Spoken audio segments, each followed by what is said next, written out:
Hello, hello, hello. Welcome back to Joe Daddy's Garage. It is Thursday afternoon, 3 p.m. here in Georgia, and it is time for the Thursday afternoon live stream. Many of you know, as probably everybody that's already here already knows about these live streams. And I do these on Monday nights at 7, Thursday afternoons at 3.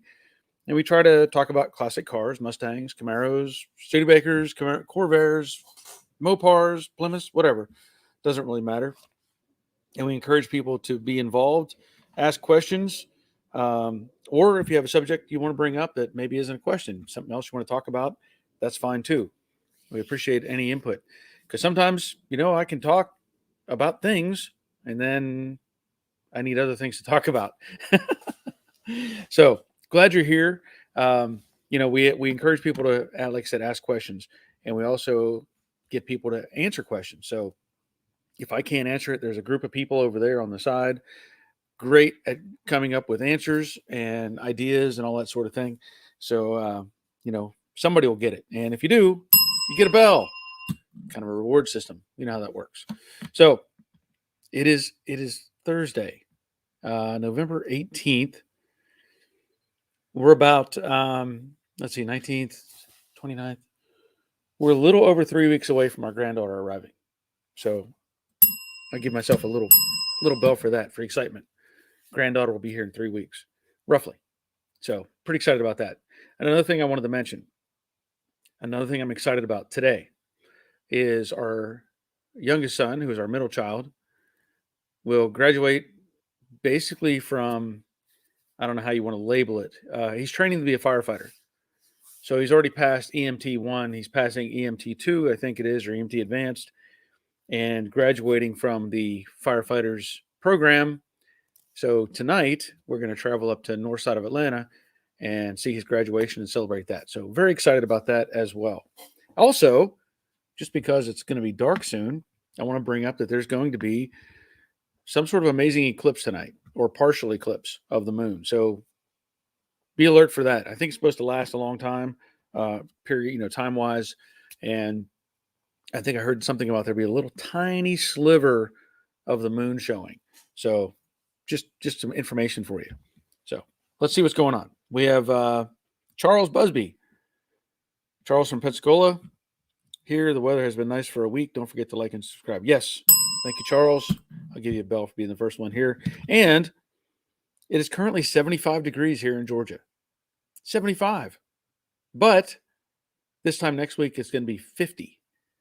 Yeah, 25-degree drop. And the temperatures overnight are supposed to be in the high 20s, low 30s. So not looking forward to that. I've got stuff to do, but hey, that's part of it. That's the way the weather is. No stopping it. Ron Bell checking in from the Tri-Cities in Northeast Tennessee. Glad you're here. Brian B., good day, all from North Idaho. Glad you're here. Jerry checking in from the Money Pit in Middle Tennessee. Crash Rider, hello from sunny but cool and windy Southern Indiana. Nice. Robert, afternoon all. Fall is here, as yesterday was our last day in the 80s, and the leaves have started falling. Yeah, the leaves have been falling here pretty regular. There's still a few hanging on. I mean, there's still a good many still hanging on. I think the oak trees are hanging on the longest, but our maples are pretty much done. Nandu, hi everyone. Good afternoon. Glad you're here. Boogie Bum, hi all from Nashville. Bob Shoemaker, afternoon all from Oklahoma. Got a freeze coming tonight. Yeah, see, that's what I'm not looking at. In fact, yesterday, whenever I try to schedule things and do things in the garage and get stuff done, I also have the reality of there's a lot of other things in life. So working on cars is great. Doing this is great. Interacting with people, whatever, all that stuff is great. But there's still a lot of personal things that have to happen or be taken care of. So one of those things was I talked to a friend yesterday, or a couple of days ago, about we have our camper set up over in Alabama, and they have a camper almost next to us. So we coordinate some things occasionally. And I questioned him about whether he had winterized his camper, and he had said no, he was going over on what would be yesterday. And I thought, well, there it is. There's my opportunity. I'm going to go over there and help him with his, help him, and also winterize our camper because you don't want stuff to go wrong when you're not around. So things like that take up our lives, but that's okay. That's why we have these things, right? Brian bought some sheet metal from Auto Crafters for my 69 Fairlane. Quite happy with it. Well, that's good. Auto Crafters. Don't think I've ever gotten anything from Auto Crafters. Are they specialized into Fairlanes, or do they have other products, other product lines? Let's say. Ray Buckman, hello from Cool, Colorado. Yeah, glad you're here. Harvey, checking in from Warm, New Jersey. Glad you're here, Harvey. Karsten, hi everyone. Good evening from Denmark. Glad you're here, Karsten. And Charlie Seidelman, hi guys. Sunny here in Eastern PA. Don's Manufacturing checking in from Portland. Hello everyone. Hope all are well. Yes. Yeah, and again, weather, we have to take advantage of the weather when it's nice outside. We also have to be proactive, not only with our personal items, maybe the house or car. Cars are pretty important. We got to make sure that um, everything is up to speed. Whether it's antifreeze or whatever. Uh, we want to make sure that especially right now, we're putting cars in some parts of the country. People are putting cars away because they don't want to drive them in the winter. So you got to think about the gas.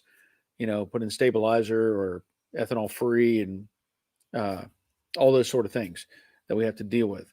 But that's all part of the process. It's all part of the process. So in my case, again, I went and took care of the camper, but I had some other things that I wanted to take care of. And if you'll notice, I think on Monday,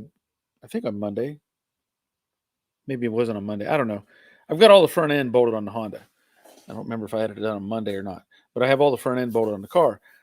One of the problems I have with the car or had was a battery. The battery that was in it was deader than dead. So I had to keep jumping off, to make it run.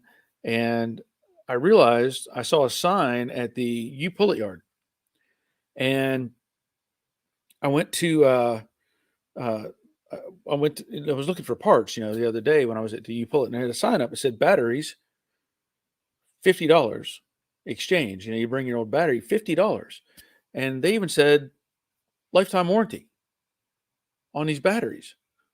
I thought, okay, you can't beat that.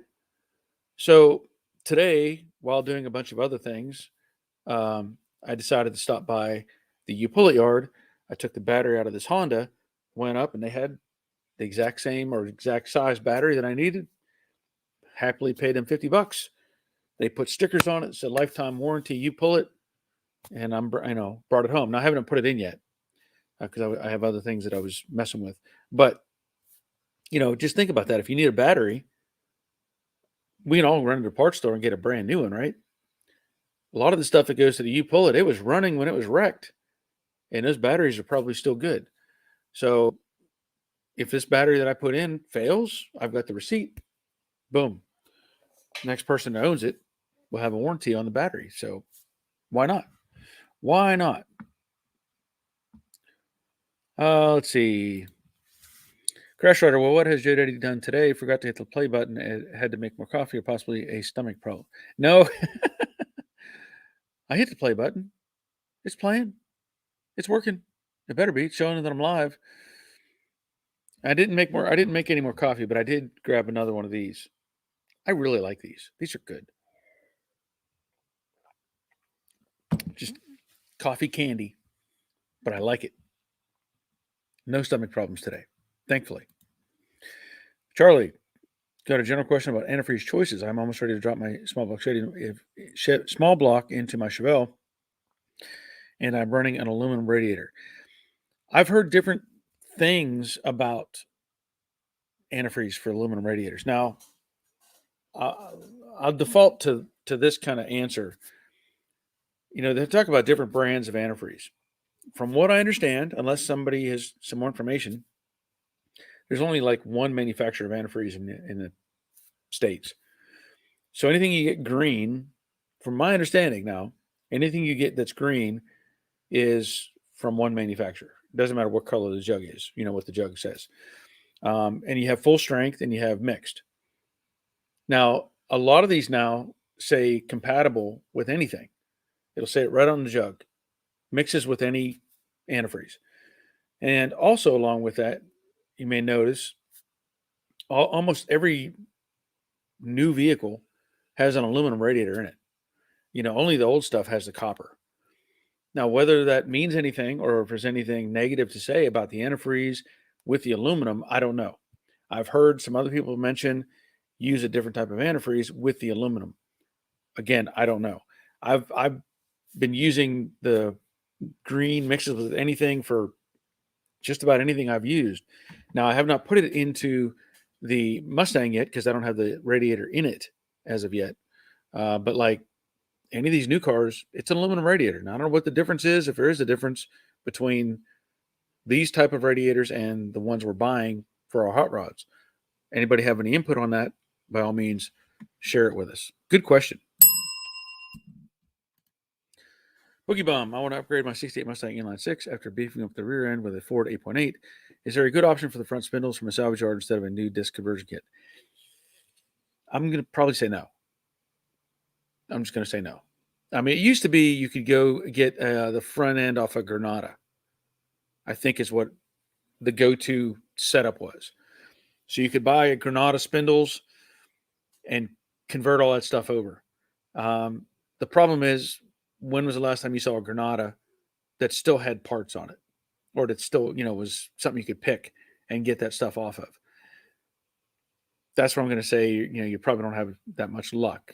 Now, I will say this. I have, the red Mustang, and I'm probably not going to go down this road right now, but I have the red Mustang, and it has Granada spindles on it, but I don't plan to use them.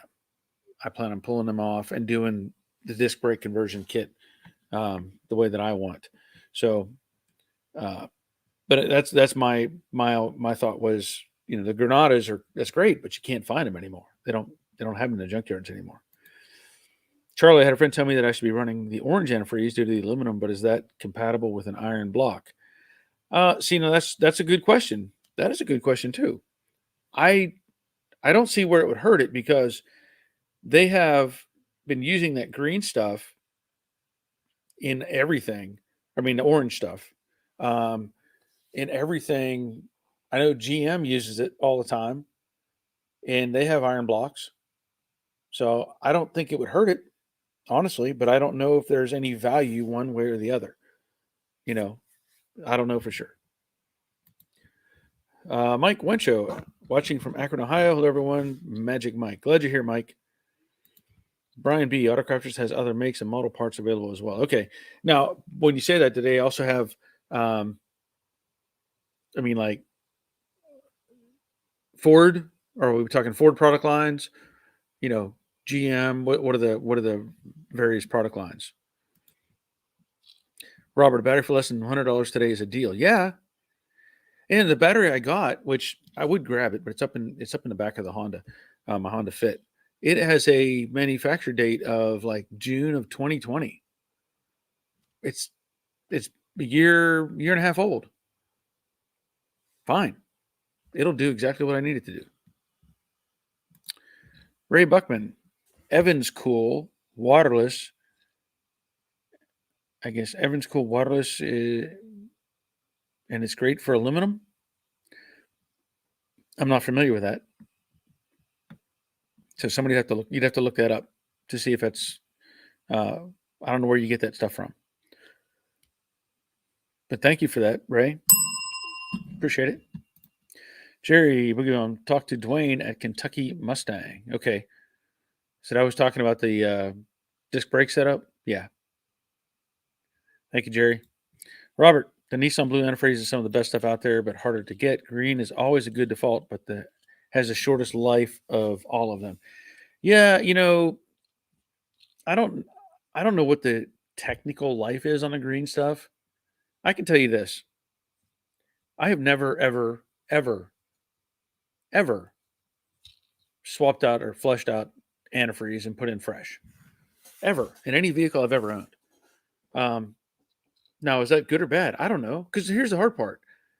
If you're going to swap out antifreeze or do a coolant flush or whatever, what do you do with it? Where do you take it? The average homeowner isn't going to, or shop owner, whatever. Here, you're not going to sit there and um, dump it. What do you do with it? Keep it in jugs? Take it? You got to take it somewhere. You can't dump it in the ground, obviously. So that's the hardest part with when you think about um, trying to uh, do something with swapping out antifreeze. Brian, aluminum heads have been around for 60 years. I don't remember hearing anything about antifreeze issues on those. Yeah, see, that's I don't think it hurts it at all. And Robert, the issue with using something like DexCool in a Classic is that the overflow container is open to the air. It's an organic coolant, and when exposed to air, it will cause it to gunk up. Well, see, there's some good information. Thank you, Robert. Thank you for that. I mean, I use the green stuff all the time. It's all I've ever used, unless it's had a specific. Um, I think I may have used some of the pink stuff or green, orange, or whatever for a specific model, but I can't remember ever doing that like more than once. Boogie Bum, thanks for the info and Jerry's Garage at the Money Pit. Yeah. Charlie, you better give yourself a ding. Okay. Karsten, I have finished buying cheap batteries. Want to have the best experience with is a Varta. Now, see, we wouldn't even. I don't know what that name would be here in the States. No idea. We have a variety of manufacturers, and I'm sure most of them are probably the same, just a different case. Because that's, believe it or not, there's, like I said, if I think there's one manufacturer of antifreeze, from what I've been told, and here's a different jug. That'll be another $2, whatever. Buying the store brand versus Prestone or whatever. So I don't go into that, but I don't buy the high dollar name brand stuff. I don't think there's any value to it. But Varta, I don't know who Varta is.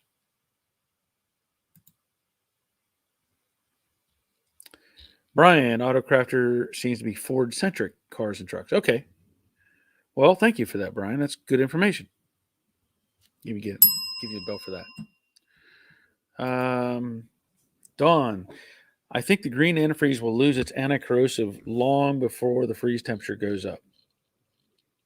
Okay. Well, and again, where we're at here, we're in Georgia.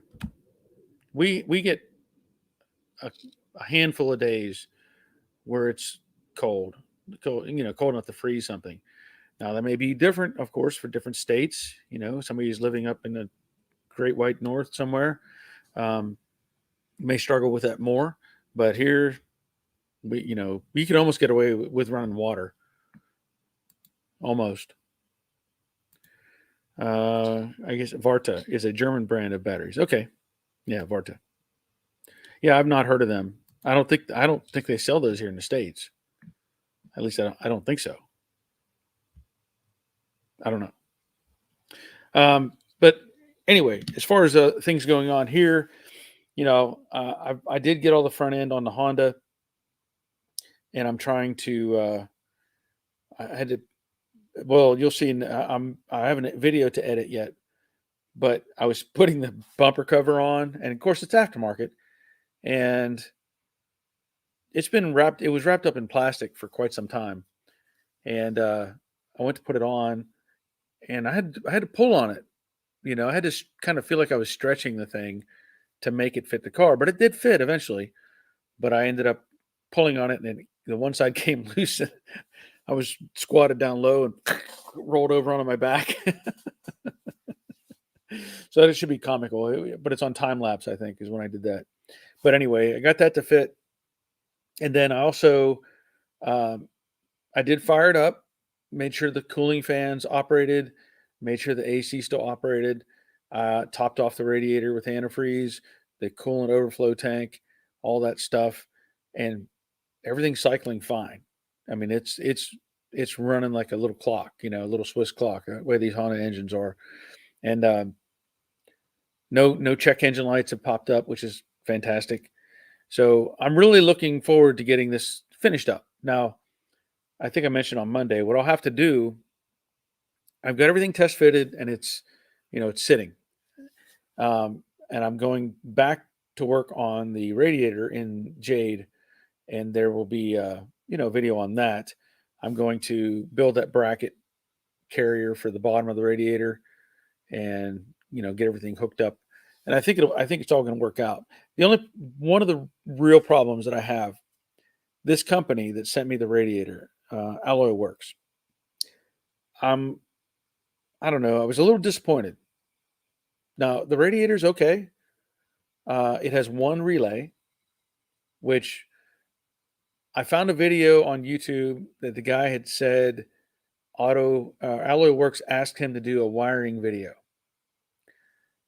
And he suggested that they should have two relays on those fans. They shouldn't have both fans running off of one relay. And also the wiring for that relay is a little small. So if you did one relay, which I may try, if you do one relay, the wiring has to carry the load of both those fans.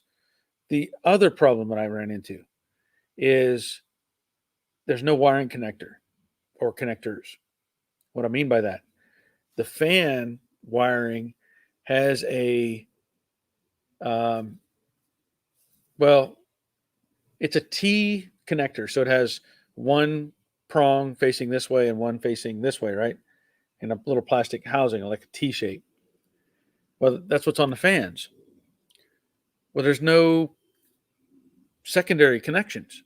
There's no female version of that where they slide together and lock in. I don't understand why. And I actually emailed them. I said, "Hey, I'm missing something." And I sent them pictures of everything, and they said, "No, that's how it comes." So I'm assuming that their idea was that you're going to cut the ends off of the two fans, wire them together to the relay, and then finish the connections. That's what I'm assuming. I don't understand why they don't have, if you're going to give me a wire connector on a fan, then give me the opposite end that I can wire into other stuff. If you don't want to do that, well, give me something with the end cut off and just tell me, hey, because there's no wiring instructions either, which kind of sucks. So I did look at that other guy's video, and it was like, oh, now that makes sense, because there is a temperature switch or sensor that's going to go in basically the water neck, and that's going to trigger the fans to kick on. Well, the way he described it was, if you wire it to where you assume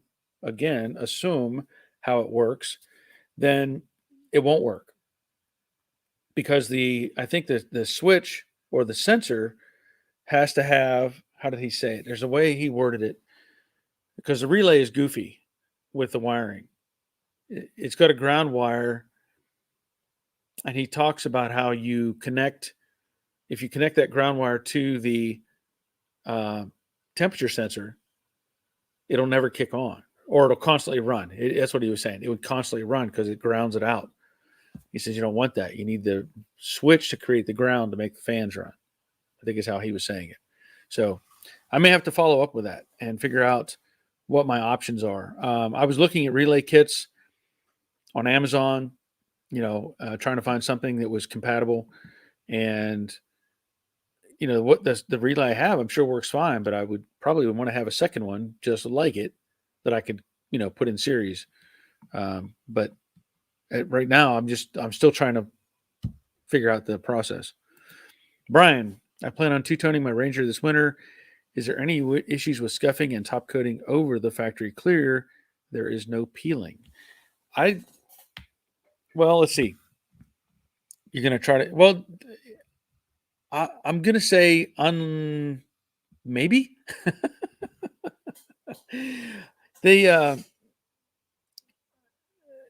You can do that. I mean, you can scuff it and put a top coat on and then clear on top of that. If there's no peeling, I'm surprised there's no peeling, first of all. But you can do that. If you're not sanding down, I don't see any value in adding primer necessarily. Like when I sprayed the color on Jade, and I reshot it, I shot right on top of the clear. Now that was a new, hard, fresh clear though. Um, I don't think that'll be a problem. I don't think that'll be a problem, but I can't guarantee it. It's one of those things. Just, and I think when we did the collision stuff at the shop, I'm trying to remember how we did those things because we would have to blend color. So we would, let's say we replaced a fender and we blended color into the door. Well, you would do the fender and put primer on the fender, and then get the undertone correct, spray color on it, and then you would basically scuff the clear coat that was on the door and spray your pattern to make the blend happen, and then re-clear coat everything. So yeah, I mean, I can see it working as long as it's in good shape. I can see it working. Bob, I know one of the problems with green antifreeze was put in a GM car after changing a heater core, and the blend of leftover orange and green eat up the heater core. Yeah. Well, I think they fixed that later on because specifically on these bottles now,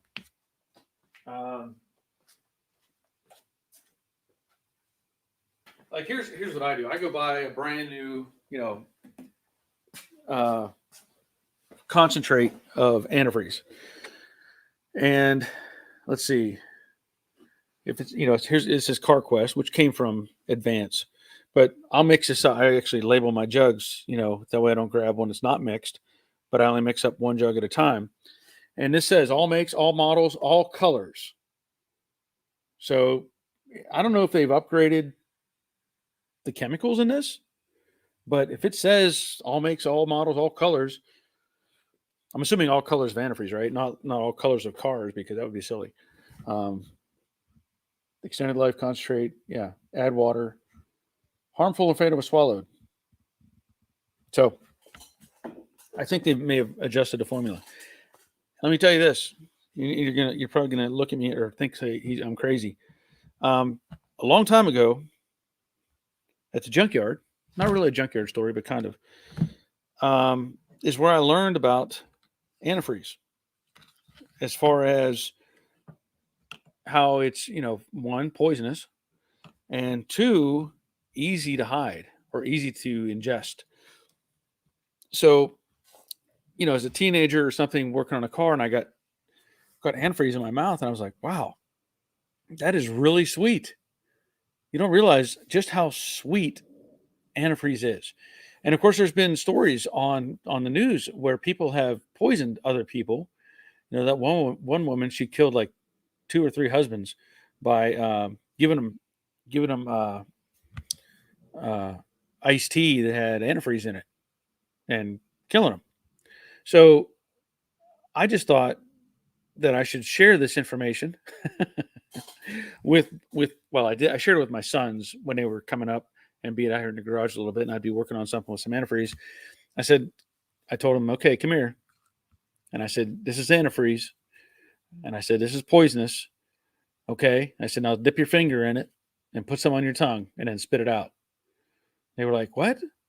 And I said, dip it on your finger, put it in your mouth, taste it, spit it out. And I said, I want you to know what it tastes like, so that I'm not saying anybody's ever going to try to kill them, but I said, you need to know. You just need to know.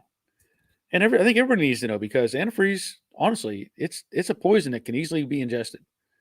People have done people in using that stuff. But if you don't know that, if you ever feel like doing it, just get a little tiny bit on your tongue and you realize how sweet antifreeze really is. Robert, I bet those fans are a factory replacement fan and they just left the terminals on. A relay per fan is the best solution. That's how I did it when the Chrysler fans were popular. I make harnesses. Okay. Yeah, I mean, I don't know where there's no like nomenclature that stands out on these fans. They're kind of a universal design, I guess. And I don't know. I don't know how I'm going to resolve it just yet, but I need to come up with a pair of, like Amazon sells a pair of relays, and I may just get some 2 new relays and start over. I don't know yet. Haven't come to that decision. We have Poiterson. Okay, if that's a real name, I'm going to give you a bell, because I've not in a morning from down under. Okay, that is it. That is a unique name, Poiterson. Okay, I'm not going to try to say that 3 times real fast, but I'm glad you're here. Brian, if you put green antifreeze in a yellow car, does it turn blue? Maybe. Ray is laughing. Okay, Bob. Yes, the universal antifreeze that's yellow can be used any color without changing the color of the original and is safe. Okay. Now, when you say yellow, I mean, I'm used to this. This stuff is green. I know that much. Maybe green, yellow. Maybe it's kind of a look to it. Ed, lots of dogs have died drinking antifreeze that someone poured to the ground. Yeah, yeah. I mean, that's what I'm saying. It's animals don't know the difference. They just think, oh, this is sweet, and they start drinking it up, and before you know it, they're dead. You know. So, after hearing those stories, like I said, of that woman who she poisoned like 2 or 3 husbands, collected all the insurance, and people started like, boy, these guys just seem to die kind of young and the same way, and what could have happened? And we have, hey, bro, I don't know how to I don't know how to say that, from Brazil. All right, glad you're here, man. The Marga. So I guess is it you and your wife? Is that what that is? Guga e Marga? I don't know how to say that. I don't know how to say that. But I see 2 of you in the picture, so I'm guessing it's and. I'll say Gage and Margaret. I don't know. I don't know. Glad you're here though. Glad you're here. Um, so anyway, I've got to figure out the relay setup on the fan and make sure that works properly. Another thing I have to consider is somebody had said that the fans may cause a bigger draw on the alternator. So I may have to upgrade this to a bigger alternator. And that's a consideration I need to look at. Another thing that I've been playing with is, if everybody remembers, I was talking about the speakers in the green car in Jade, and I went so far as to plug in a house speaker into the car, and it did away with the thumpity thumps. They didn't have the vibration stuff.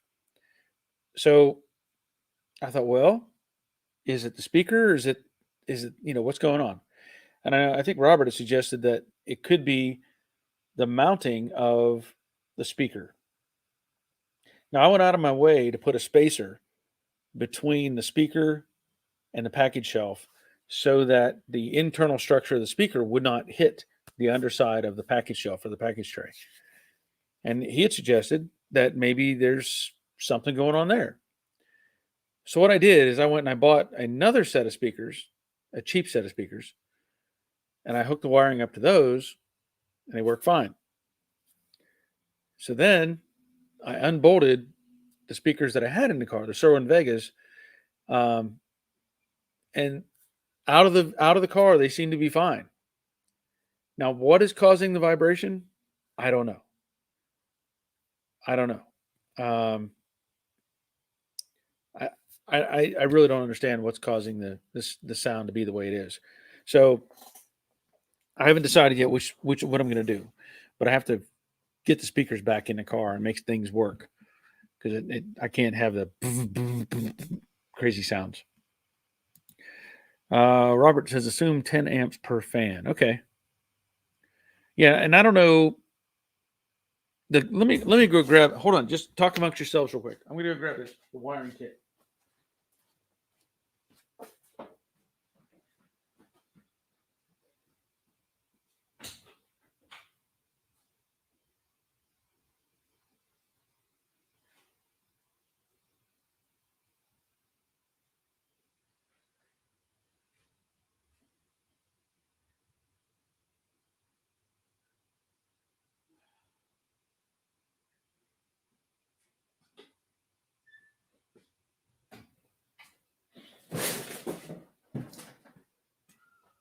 Now the fans say, I just noticed the fans say 12 volt, 80 watts is what it says on the fans.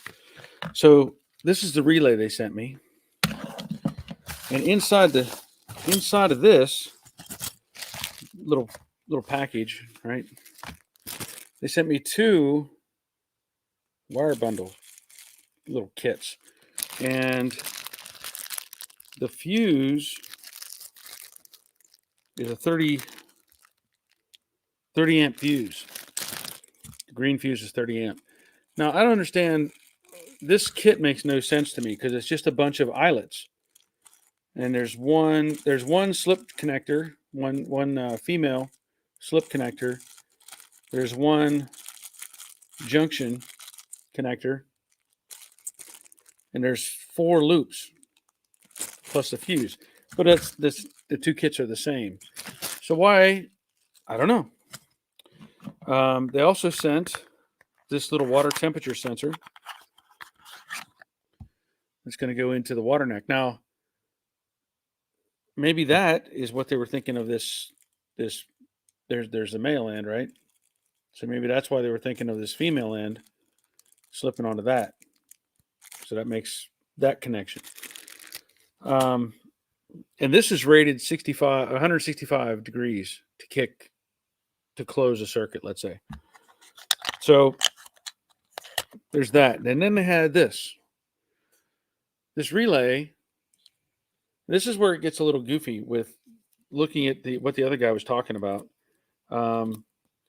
Because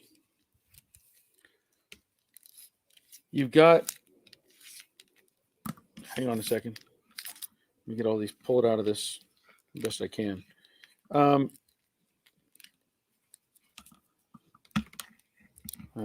You've got this ground. Okay. And what the guy was talking about in the video, because you've got a power, right? Power source, red power. You're going to have blue and white, and I forget how he labeled everything, but basically, you're going to have power coming in. You're going to have a power source to power, I guess, to give it power, and then also blue going to the fans. I think is how it works. Anyway, this is what's confusing. It has this little ground loop connected in, and this is supposed to connect to the temperature sensor. Well, why does it have a ground loop in it? Here's the debate, or here's the conflict. If you ground this to the chassis, this going to the sensor is irrelevant. It makes no difference. It's always going to be closed because of that. And the guy said, cut this off. Get this out of here. Because it's gonna cause problems. So I don't understand why they added that there. Unless they were like, oh, just mount that on a plastic stud or something. I don't know. So that's where I'm kind of like getting a little confused by the whole deal. Let's see. Karsten, take care if your wife starts to serve you tea. Yeah. Rick, maybe the vibration is coming from the package shelf itself. I was thinking about that, but it doesn't make any sense because the volume's not that high. But it's possible. I mean, it's very possible. Ray, have you tried hitting the package shelf to see if anything is loose? That could be the vibration you're hearing. What I did is I have the one speaker that stayed in the car, and I put all the power to that speaker and turned it up, and it was. I actually put my hand on top of the package tray, pushed down on it, didn't make a difference. I mean, I put pressure on, it didn't make a difference. Robert, you need Dynamat. Make sure there's no loose panels or trim. Well, I've got Kilmat everywhere in this car, except for the top of the package tray. Everywhere else, it's all Kilmat. So, yeah, I'm with you on that. Greg's Workshop checking in from Australia. Glad you're here. Ray, year is supposed to be Trey. Yeah, I figured that. Yeah. Bob, could the package tray be buzzing from air movement from speaker? I mean, I guess it's possible, but it seems really odd because the I put those spacers in there and the speaker, and they're attached to the metal tray, and everything was tight. So I don't know. It's really, and like I said, I'm not turning the volume up real high. That's what's really throwing me. Brian, based on what you said, Barry, I would guess that your package tray itself is acting as a third speaker. Try putting some strip caulk under your tray to dampen vibration.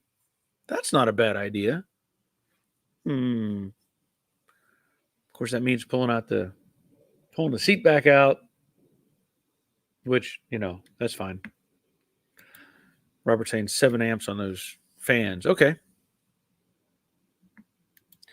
Robert, if she wasn't on reserve this month, I'd fly out there with wire terminals and relay blocks and wire it up. Well, I appreciate that. Robert, they're sending power to a 2-terminal switch. Power to the switch, then to the relay. So the relay is controlling the ground, not the hot side. Then the end of the black goes to the fan and the ground. Well, we may have to talk about that later.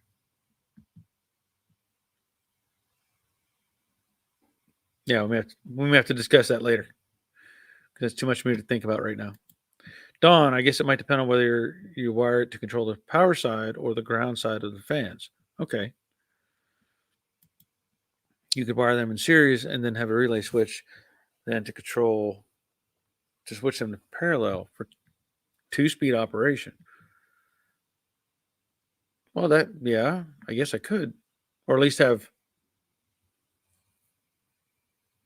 Yeah, I'm not the wiring guy. I'll just admit that I'm not. I mean, I can wire stuff up. I don't like it. Never have. Just don't like it. Terry Keithley checking in. Glad you're here, Terry. Glad you're here. Yeah, we were talking about a variety of things, and this relay switch right now is on kind of on the hit list. This relay is supposed to be rated at 40 amps. So, Robert, maybe it's enough. If you're saying 7 amps per fan motor, then maybe this is big enough. Maybe I can just do one. If I can, fine. We can talk about that later, though, if you want. Try to resolve that. First thing I got to do is build the bracket system to hold the bottom of the radiator. And I've had some great ideas on that. Other people have shot me some ideas. We talked about it on Monday, and I think it's going to work out. But I've got to get that taken care of as well. But I think it's going to work. But it's just, it's one of those things you got to customize stuff. Robert, we'll get it figured out later. Also, the AC needs to be part of it as well. I can't remember if you had the trinary AC switch or not. I don't think I did. I think it only had the binary. Which odds are, the fans are going to be running almost the whole time anyway. I did think about whether it's worth it, and maybe I'm wrong, maybe I'm not, I don't know. But if I were to just have the fans wired hot, start the car and the fans come on, they just run. Now I don't know if that's a good idea or not.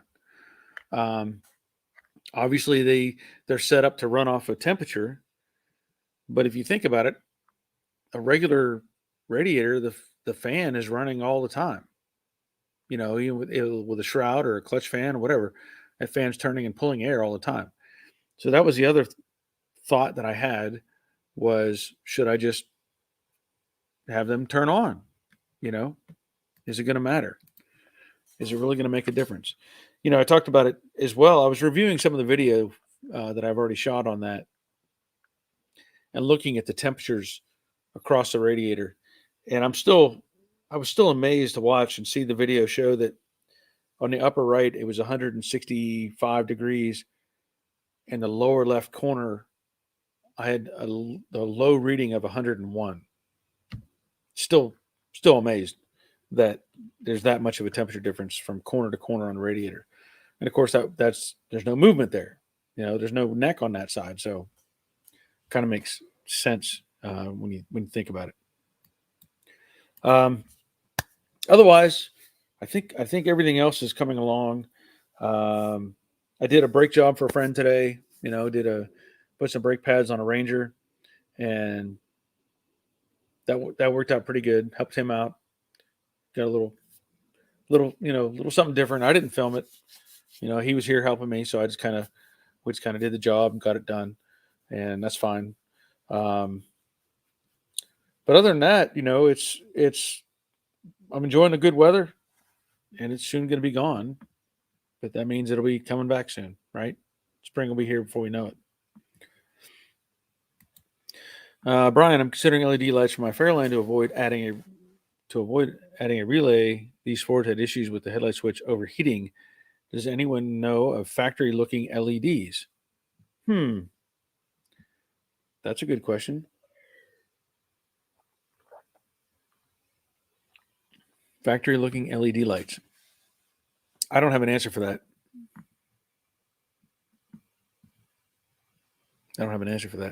Anybody? Jerry, since you have DC fans, I would not recommend running continually because you will shorten the life of the DC fans. Okay. I'll take your word for it. You know more about electrical than I do. Robert, as far as speaker problem, use the ear with the screwdriver as a stethoscope with the radio on, simply track down the sound. Well, the thing is the sound is right there at the speaker. It's at the big speakers I have in the back package shelf. Everywhere else is fine. The front speakers, the dash speaker, all that's fine. But in the back there, it's something is amiss with the package shelf, or I don't know. It's confusing. As a teenager, whatever, over the years, I've thrown speakers in cars many, many, many times.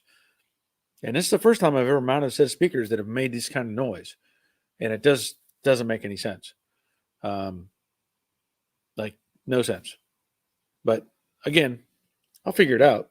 It's just a matter of taking some time and playing with the different components and see what happens. But that's how it goes. All right. We're about an hour into it, and I've got to get ready to go do some things. Robert, yes, but with that trick, you will track it to its problem spot. Yeah. Well, like I said, it's literally the speaker and the package shelf. It's that 6x9 space that is creating whatever's going on there. But I've done that before with putting either not necessarily a screwdriver, but I have used plastic tubing and put in my ear and track sounds around like engine parts and stuff like that. But okay. Karsten wiring, I think, is Wally's wheelhouse. Yeah. He definitely has a handle on that stuff. I'm impressed by what he's done with all the stuff in his Mustang. Just impressed. But I'm going to have to go. I've got to take care of some things. We're going to be heading out before too long to go, like I said, celebrate our son graduating from firefighter school, I guess. He's got his EMT certification, advanced EMT, and of course fire training. So that's gonna be a good time. Hopefully it all works out well for him and he can make a career out of this. That's the goal. You want your kids to succeed and find the niche that they fit in, and hopefully this is one that he fits in. But I want to thank everybody for being here. I'll have a video out tomorrow. It'll be part 5 on the Honda. I'm going to continue to work on the Mustang probably over the weekend and see if I can't get the radiator taken care of and get it back to drivable, which is kind of important. But that's going to be it. Again, thanks for watching. Thanks for being here. And until next time, take care of yourselves. See ya.